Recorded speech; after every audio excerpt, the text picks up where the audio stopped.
дар ҳамоише ки зери унвони нақши омӯзиши забонҳо дар рушди муносибатҳои иқтисодӣ дар донишгоҳи давлатии тиҷорати Тоҷикистон доир гардид, нахуст муовини ректор оид ба илм ва робитаҳои байналмилалӣ ба сухан баромада, андешидани тадбирҳои судманд барои баланд бардаштани сатҳи маҳорати касбии омӯзгорони забонҳои русӣ ва англисиро муҳим арзёбӣ намуда, ҳамзамон қайд кард, ки ҳифз ва рушди забони модарӣ ва фарҳанги миллӣ асоси омӯзиши забонҳои хориҷӣ ба ҳисоб меравад.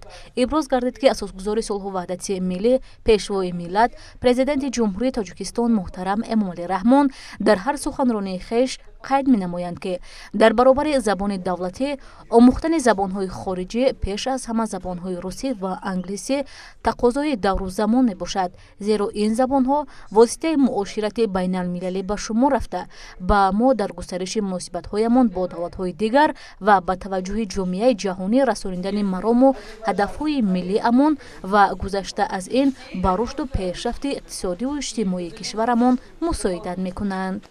باید ذکر نمایم که بعضی مشکلات ها در تعلیم زبان روسی و انگلیسی دیده می شود. امروز ما این کنفرانس خود را به همین مقصد گذراندیم که در این خصوص عالمان تمام دانشکده و دانشکده ها فکری خیش را ابراز نموده عقیده خود را به ما اظهار نمایند. و مقصد ما با باوری کامل گفته می توانیم که مشکلات ها یکی وابسته به برنامه یکی از طرف حکومت جمهوری تاجیکستان قبول کرده شده است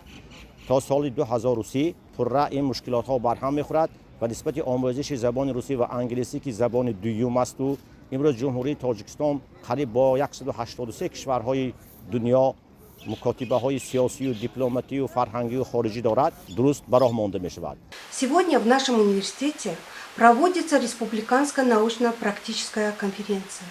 которая собрала вместе ученых с мировым именем и преподавателей, практиков, которые поделятся своим опытом преподавания русского и английского языков в вузах Таджикистана. Русский язык – это мировой язык.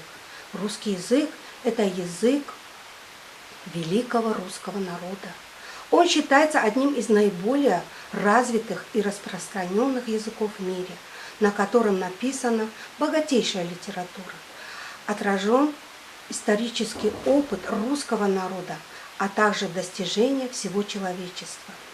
бояд гуфт, ки ба шарофати истиқлолият миллати фарҳангпарвари тоҷик беҳтарин арзишҳои тамаддуни башарии шарқу ғарбро мавриди истифода қарор дода, дар айни ҳол таърих, фарҳанг, забон ва маънавиёти бисёр ҳазорсолаи худро ҳимоя намуд ва имрӯз ба он рушди бештар бахшида ҳуввияти миллӣ ва арзишҳои волои тамаддуни хешро пойдору муқаддас нигоҳ медорад. бояд гуфт, ки дар ҳақиқат барои ҳар миллати мутамаддин пеш бурдани тамоми илмҳои муосир зарур аст, бахусус омӯхтани забонҳои хориҷӣ аз ҷумла забони англисӣ ва русӣ барои имрӯз дар замони ҷаҳонишавӣ ва пешрафти бесобиқаи илм ва техникаву технология заруру ниҳоят ҳатмист. ҳамзамон дар идома дигар иштирокчиён низ аз рӯи мавзӯъҳои гуногун маъруза карданд.